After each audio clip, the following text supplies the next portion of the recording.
So in these families we have to contain human values. Mother has a lot of role to play. Before we send our children to school, we should prepare them as good humans to receive. The receptiveness should be always given by a woman at home. The primary institution should start at home.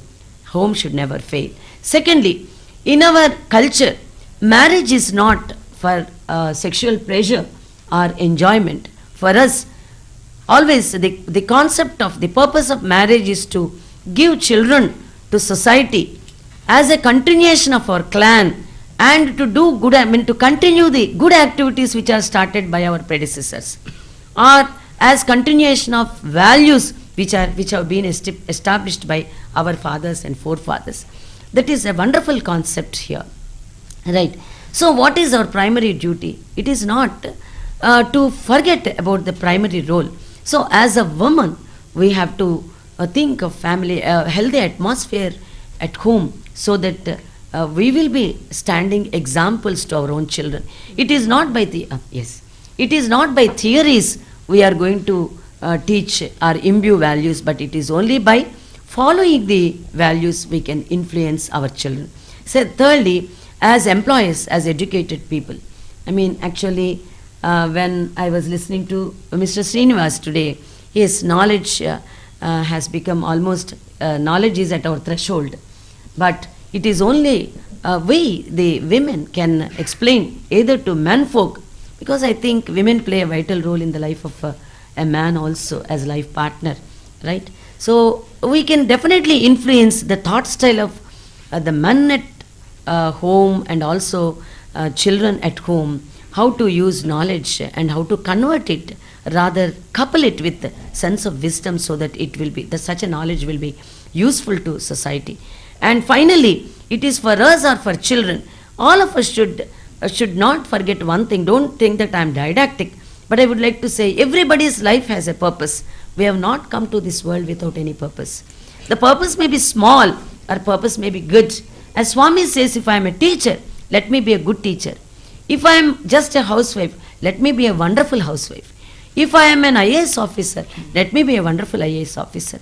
The spirituality, the culture, the thought culture always helps us to do our duty in a better fashion.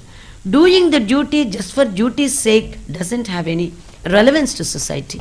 But as human beings, as evolved persons, let us try towards higher goals of life and higher thought style.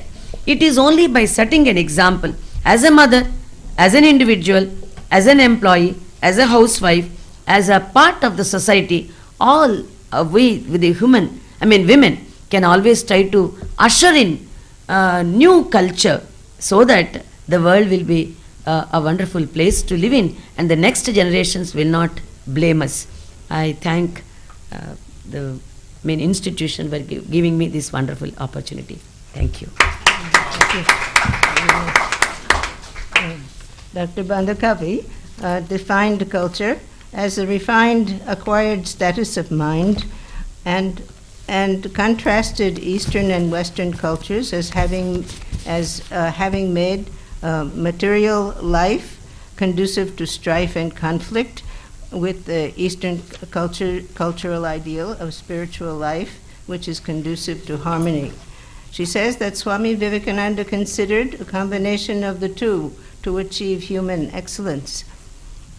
In the West, Swamiji met women who are culturally evolved and far in advance of Indian women, and also advanced in the ideals of renunciation and service, who helped him. And he concluded that the enviable prosperity of the West was due to the respect for women and their prominent role in society. He saw that the ideal of Indian women was motherhood, while the ideal of Western women was wifehood. And the mother traditionally imparted the character values of the Puranas to her children, and imparted these, and this is particularly her role in imparting these ethical and moral values.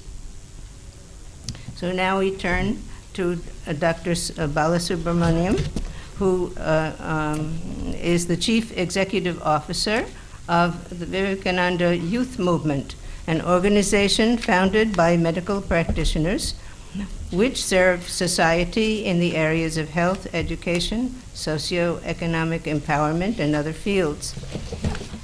He is also involved in tribal and rural development and the management of chronic diseases. With nearly 30 years of such experience behind his thoughts on the subject, Dr. Subramaniam will present his paper, Needed a New Work Ethic and a New Philosophy of Work.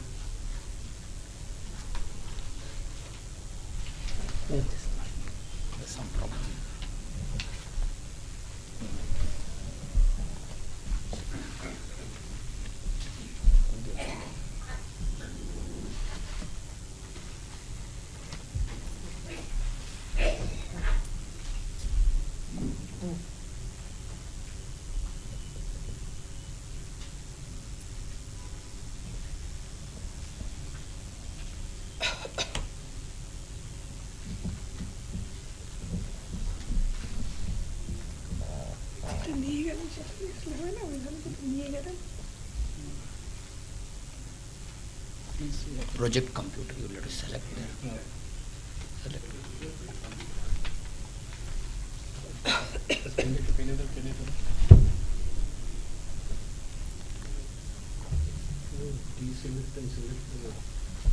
No.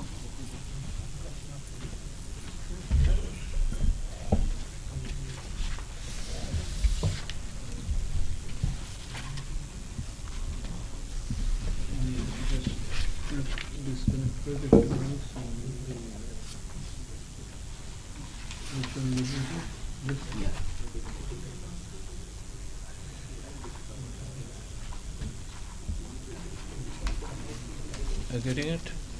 You have to check there. There you have to select project computer.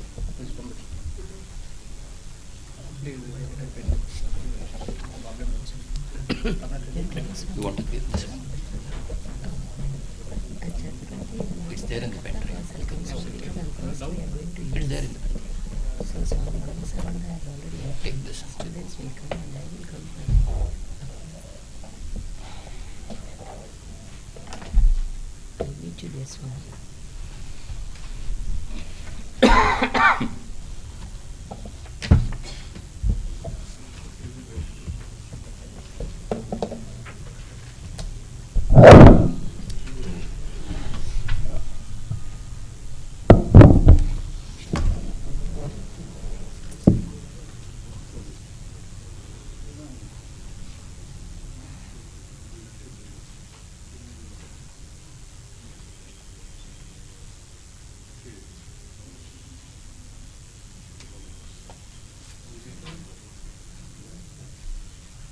I think it's come.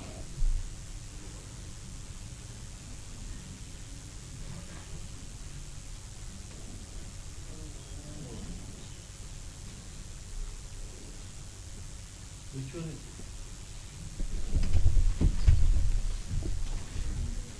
This marble, right? This is marble. Which one? No. There's something,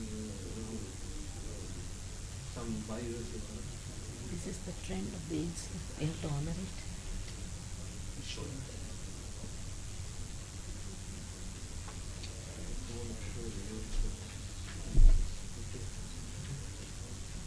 Mornings, which is the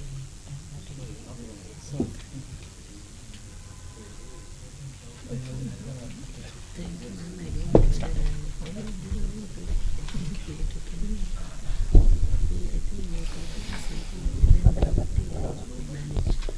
So good afternoon, everybody. At the outset, I would like to thank Swami Suparananandji and Jagannath Maharaj for giving me this opportunity to be amidst you today. It's a great privilege and honor to be amidst such a wise audience, and more so with saints around. My respected, or I would say my pranams to all the monks and matas over here, and with due permission from the academic session coordinator, I would like to start. Okay. Well, we know what technology can do or not do now. Okay. And who overpowers whom. Okay. Well, I was just thinking about my role in this entire audience. I was immediately taken to the thought of what Vedas describe the society to be. And we are talking about Swami Vivekananda's vision for a future society.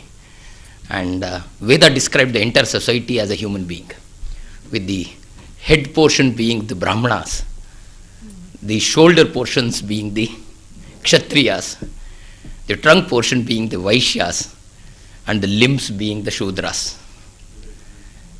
Well, I would like myself to be called a Shudra because I have nothing to do with, I would say, the learned wisdom of a Brahmana or the prowess of a Kshatriya, or in that extent, the progress of a Vaishya also. What I definitely know is what we have done for the last 29 years, working amongst the rural and tribal folk, inspired by the teachings of Swami Vivekananda as a group of young students in Mysore Medical College when we started in '84. Well, some of the components that I'm going to discuss today are basically reflections of our thought in our journey from, I would say, a sort of toddler and infanthood to more an adolescent and nearing adulthood. I don't say we are mature adults even today, because our learning journey continues as of now. So, well, our range of activities have been extended to health sector, being doctors, so automatically entry point was health, moved on to education, looked at socio-economic empowerment, now working on training, research and advocacy too, complementing government and corporate along with our non-profit entities through community support and engagement. And with 8 institutions and 50 diverse programs, we are now privileged to be reaching out to about 1 million people in the state of Karnataka. I was just looking at the concept of what Swamiji told. The topic that I got was a needed new work ethic and a new philosophy of work. I titled the program as A Worshipful Work Can India Lead? Because that is something that is very close to what Swami Vivekananda professed and practiced all along. What is work in today's context is the first question that I would like to ask myself. I looked around for the dictionary meanings of it, and I ended up getting the Oxford Dictionary, the most privileged, because having come from a British colonial lineage, you're sure that Oxford Dictionary will be our primary contact first. So what it defined is activity involving mental or physical effort done in order to achieve a result, and it is a means of earning income bar employment. In today's free knowledge world, I looked at the free dictionary, and the free dictionary said, it's a period of time one spends in employment. So I was perplexed a bit when I read this.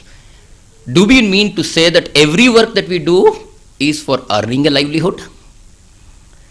What does it actually mean for all the unpaid work that Madam was just describing all along as a mother, as a woman?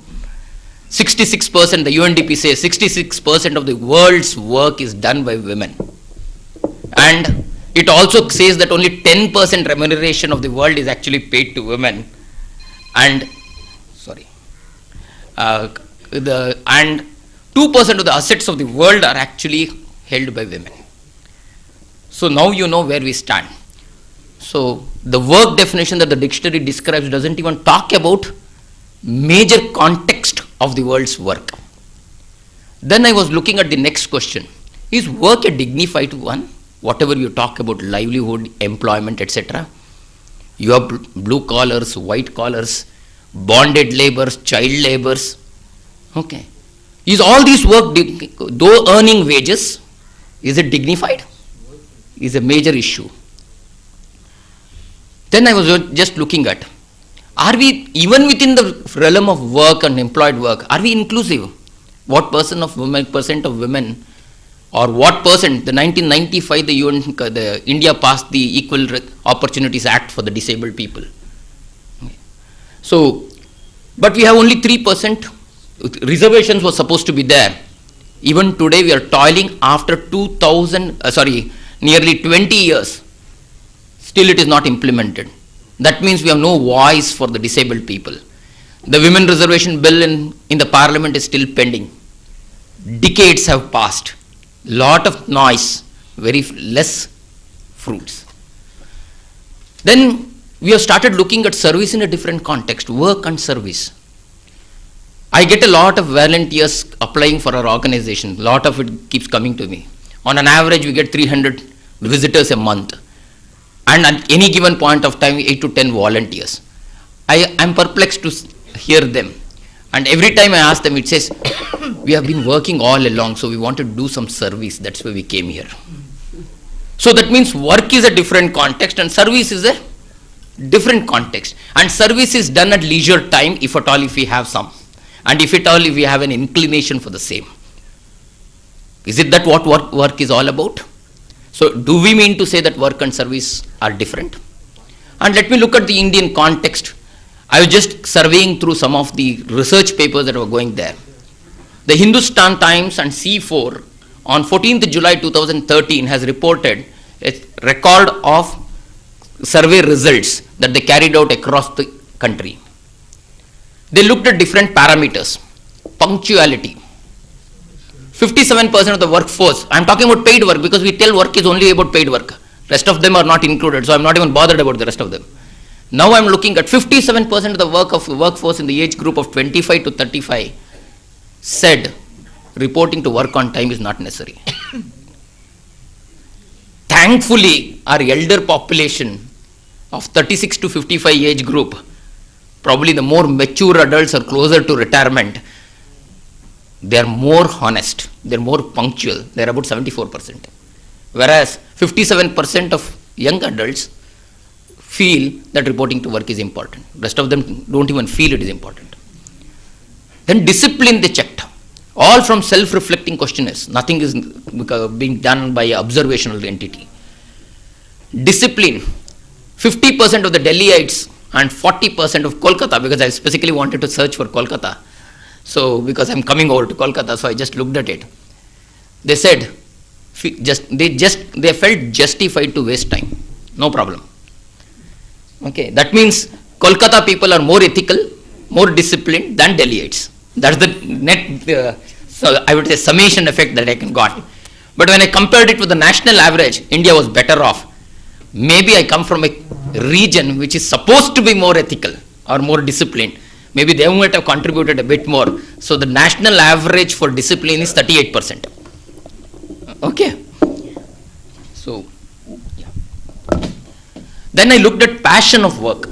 How many of them are actually passionate about what they want to do and why they want to do? It is heartening to feel and see that only 57% of them felt that their work was a drudgery. So should I call it unfortunate or fortunate? I don't know. So, yeah. So when 57% of them actually said that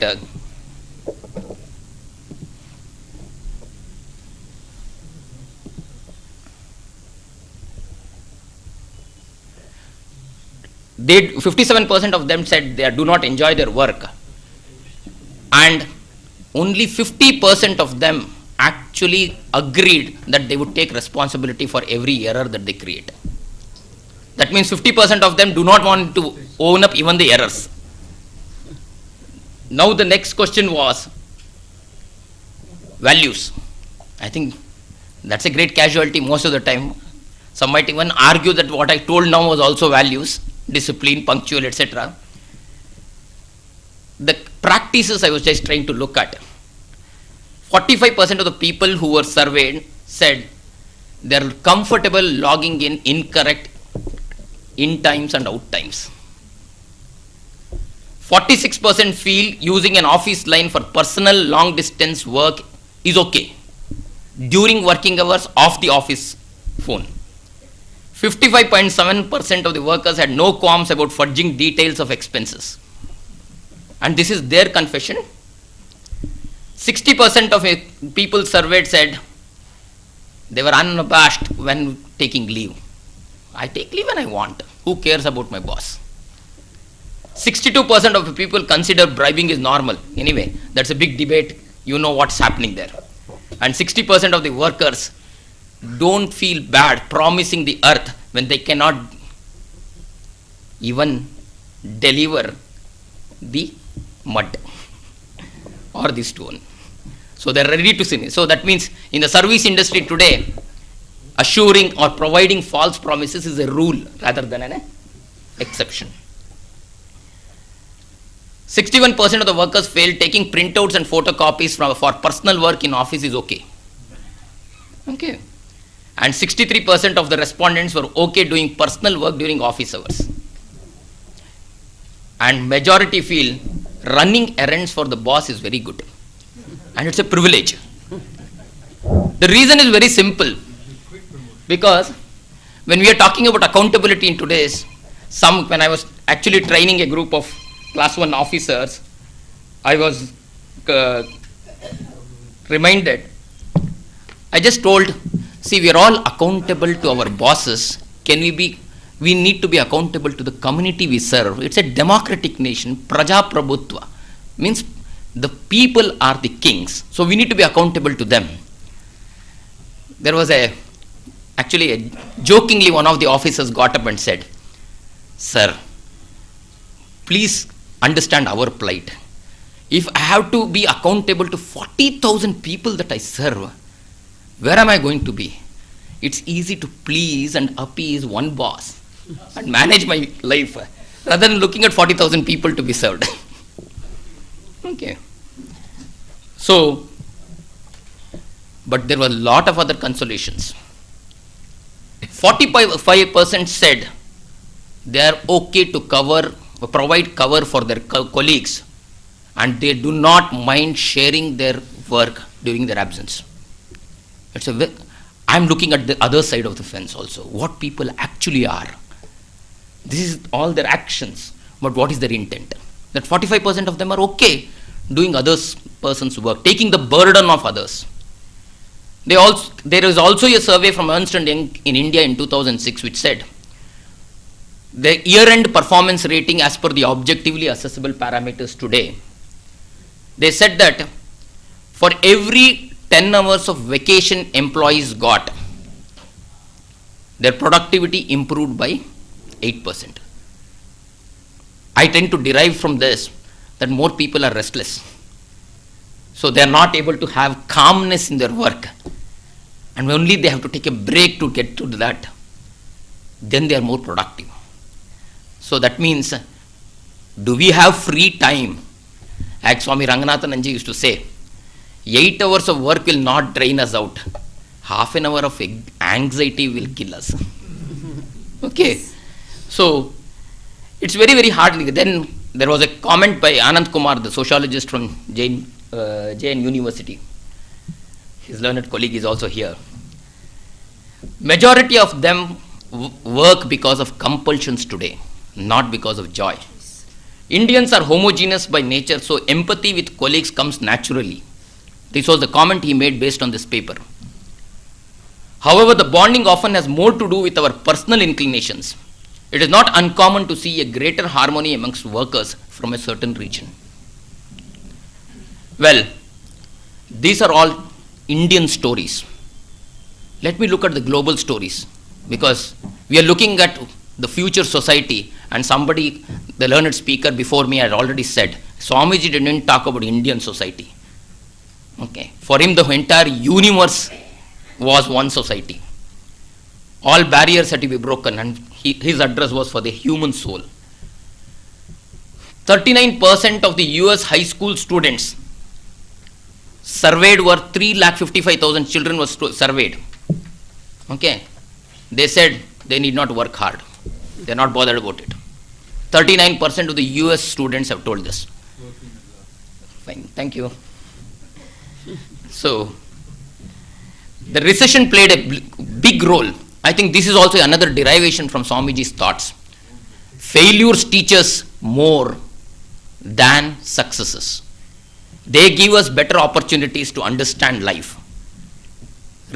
After recession, this was again surveyed. The misconduct has dropped from 56% to 49% as per their own self-reflections. Whistleblowing has increased from 58 to 63%. This was a National Business Ethics Survey by the Ethics Resource Center, which clearly means that the degeneration is not at one location. Can I just brush this? Okay. Oh, sorry.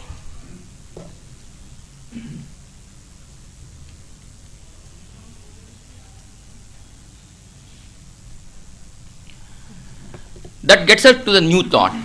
What is the need today? As I said, we need to understand work in its inclusive framework and include everybody into the work. Trying to understand that all work needs to be dignified, whether it's red, blue, white, collars, I don't know. And at least our jubbas don't even flaunt a collar. So we need to look at that. I don't know, that's why saints do not have collars. Harmony is the other thing that we are looking at. And a culture which is ennobling, not drudgery. A lot of us are working out of compulsions. Can we work out of passion? Can we work out of joy? Can we look at this world more as not as a compulsion for ourselves, but something is an opportunity, as Swamiji himself said. World is a gymnasium. We are here to strengthen ourselves. Is that relevant in today's context? Are these needs? I thought a while and looked at, yes, we require a very practical or adequate philosophy to actually understand, put into place for a work to be ennobling, work to be inclusive of all the parameters that the needs are presently dictating. When I mean adequate, I'm also reiterating the fact it should be practical, it should be rational. In fact, that is Swamiji's vision. He wants practical Vedanta. It should be Vedanta, but it should be practical.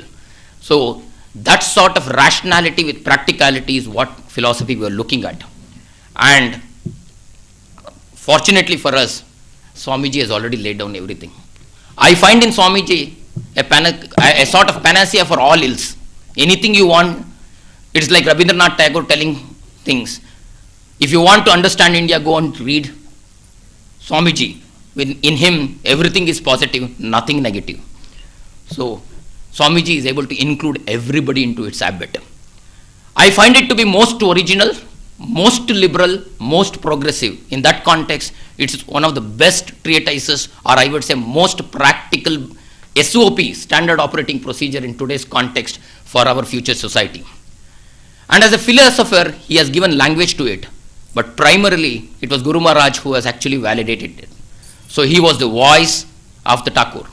So in that context, it has got sieved, it has got refined all through. Well, a lot of it becomes very relevant in a philosophical plane today also. Swamiji at that point of time itself reiterated, the society goes through an evolutionary process. The most primitive evolution is competition. So we will have to now deliberate, are we progressed or are we primitive? He says, it is the primitive society which will be competitive. As we evolve, we become more collaborative. But the ideal society is one which has consecration. In that way, basically what he is trying to mean is renunciation. So sacrifice is the ultimate point of, I'm very sorry,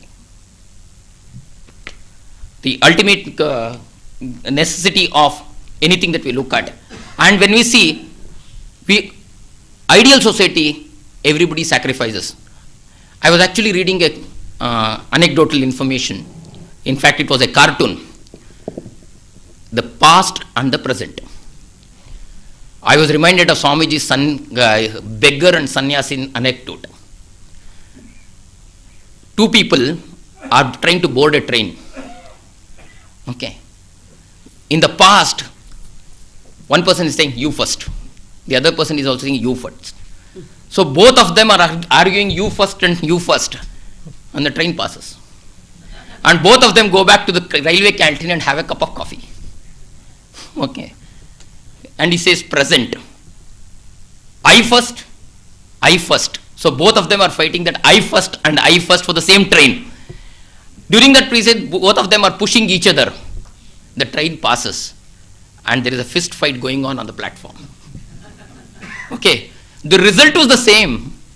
Both of them missed the trains. But what happened as an outcome, we need to understand. There was friendship and kinship here. There was acrimony and animosity here.